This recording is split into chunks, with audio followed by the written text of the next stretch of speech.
chiều buông trên mái nhà rông, tiếng cồng chiêng vang giữa núi đồi.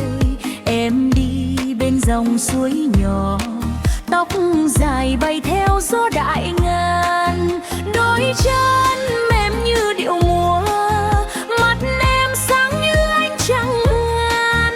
Nụ cười như hoa bơ lang nở, làm tim anh nhớ mãi không quên.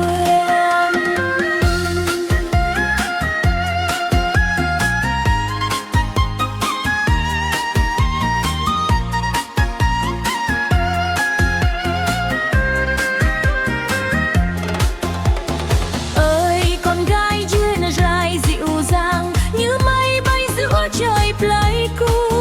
Tiếng hát em vang bên bếp lửa, ấm lòng người giữa đêm đại ngàn. Ơi con gái rơi thủy chung, mang hồn núi rừng vào câu hát.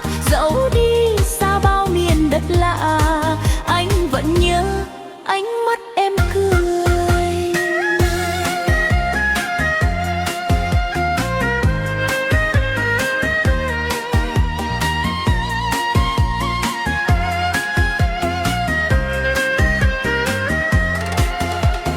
Em mang gùi lên nương giấy, tiếng cười vang bên cánh đồng xa. Mùi cơm lam thơm trong chiều mới, rượu cần say tình nghĩa